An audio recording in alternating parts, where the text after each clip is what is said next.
In this podcast episode, Kanika Batra, a diagnosed sociopath and woman with antisocial and narcissistic personality disorders, openly discusses her experiences living with psychopathy. She shares insights into her personality traits, upbringing, relationships, and views on manipulation and revenge. The conversation explores the nuances of psychopathy, how it coexists with her religious beliefs, and her role as a dating coach, teaching manipulative tactics aimed primarily at women.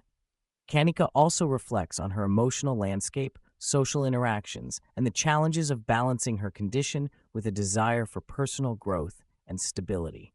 Kanika clarifies the clinical distinctions behind terms like sociopath, psychopath, and antisocial personality disorder, ASPD. She identifies herself primarily with Factor 1 psychopathy, characterized by emotional coldness, lack of fear, anxiety, and guilt, and high-functioning manipulative traits.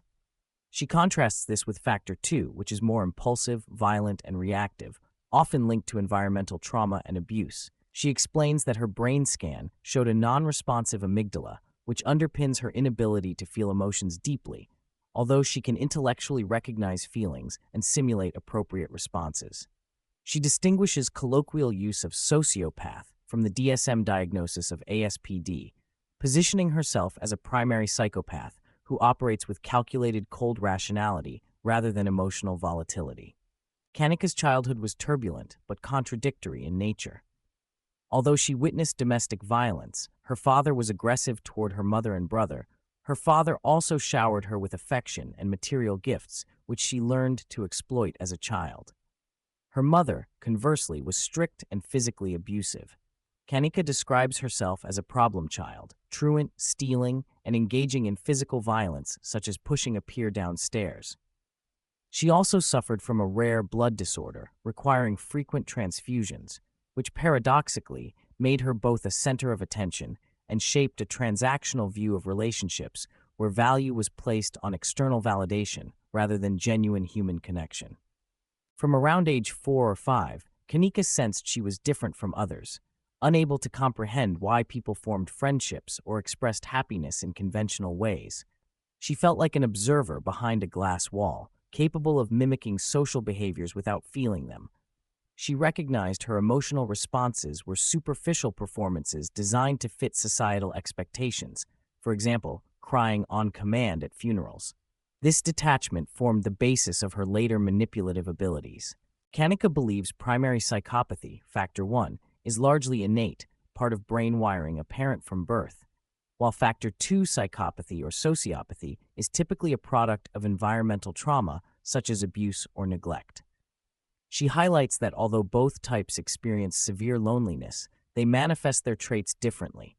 Primary psychopaths plan and manipulate over long periods, whereas secondary psychopaths act out impulsively and chaotically. Her paternal lineage reportedly includes psychopathic traits, while her maternal side is marked by a particularly dark family history involving betrayal, abuse, and significant dysfunction.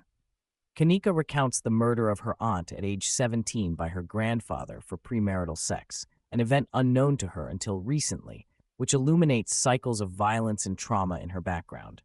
Meanwhile, her uncle on her mother's side exemplifies chaotic manipulative behavior, having swindled multiple wives and relatives, illustrating further hereditary and environmental complexities. Kanika's teen years were marked by significant antisocial behaviors, including physical aggression, theft, and deception.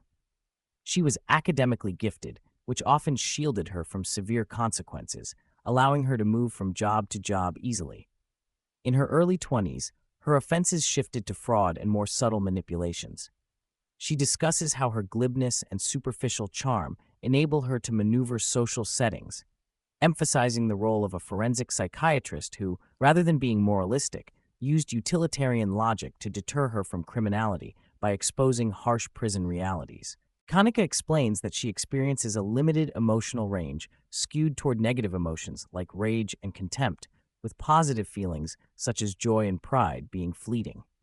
She rejects empathy as a true emotion, framing guilt as a social construct used to maintain group cohesion, which she personally sees as irrelevant because she lives exclusively in the present. Her depression is described as a flat, emotionless void rather than sorrow. She notes how boredom is particularly torturous for her and negates traditional emotional experiences. A significant portion of the podcast revolves around Kanika's strategic use of manipulation, especially in the context of relationships and online harassment.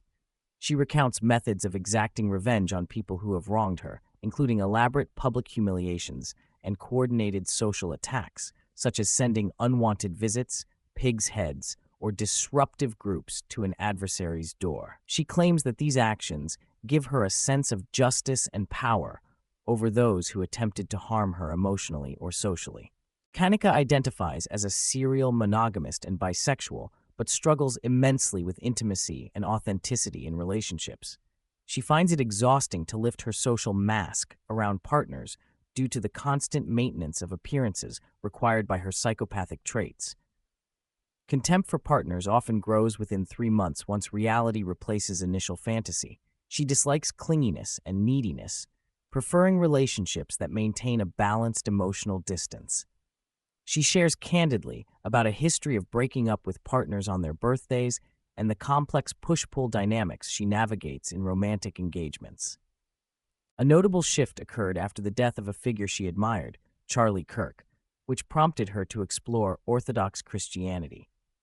She finds the church's approach of forgiveness as a hospital rather than a courtroom appealing. Kanika regards her conversion as a tool for discipline and personal reform, appreciating the structured rituals and traditional hierarchies. She acknowledges her ongoing struggle to reconcile her faith with her innate tendencies, aiming to channel her skills toward prosocial efforts while acknowledging the pain of her disorder and the difficulty of genuine forgiveness. Kanika admits to deriving thrill and adrenaline from exerting power over others' emotions, particularly enjoying controlling those who become emotionally dependent on her or seek her approval. She describes both emotional and physical sadism in her past, but notes a reduction in overtly criminal behavior in adulthood.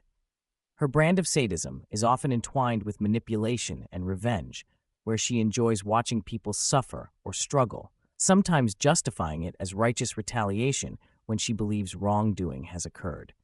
Kanika strongly opposes male manipulation of women and portrays herself as an advocate for empowering women with awareness of psychological tactics men use.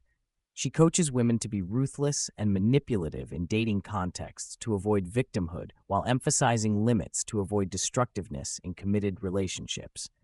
Her advice champions boundary setting, measurement of partners' investment, and avoidance of premature intimacy. Despite her conservative values, she acknowledges that many women who follow her content do not share her worldview and expresses frustration about this mismatch. Kanika shares experiences with men who are attracted to her control and manipulation, some even paying for her services to dominate or emotionally captivate them. She finds this dynamic repulsive, particularly when linked to sexual gratification. She identifies a pattern of low self-esteem in such men, which she resents. In contrast, her husband, whom she met in a pageant context, provides a grounding presence and calm anchor, enabling her to be more authentic and less guarded. Kanika discusses how sociopathy affects her social interactions, including prolonged loneliness and difficulty with authentic connection. She believes sociopaths can love and grieve, but differently, with a persistent wedge between them and others. She emphasizes her skill in reading and mimicking social cues to fit in and manipulate effectively. Her ability to sustain facades starts to erode after about a week of constant close contact, revealing her true, more callous self. Kanika references several public figures she suspects of sociopathic traits, including Candace Owens, Justin Trudeau, and Angelina Jolie, with various justifications based on their behavior and perceived lack of genuine empathy.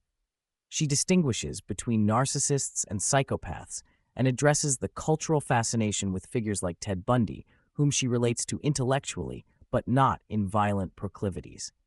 She highlights how psychopathy enables individuals to mask darker impulses behind charm and superficial normality. Kanika reflects on the paradox of wanting empathy and kindness from others while being incapable of reciprocating fully. Her life has involved deep contemplation of her own hypocritical positions and ambiguous feelings about gender, power, and morality. She finds the disorder isolating, likening her emotional experience to being trapped behind a glass wall, and expresses a wish to navigate the world with less emotional flatness and more authentic connection. Looking ahead, Kanika expresses a desire to continue her political commentary within conservative circles, further develop her writing career, strengthen her religious commitment by being baptized in the Orthodox Church, and potentially start a family. She remains engaged in working to cultivate more prosocial behavior and discipline while acknowledging the long road ahead in balancing her psychopathy with aspirations for stability and good in the world.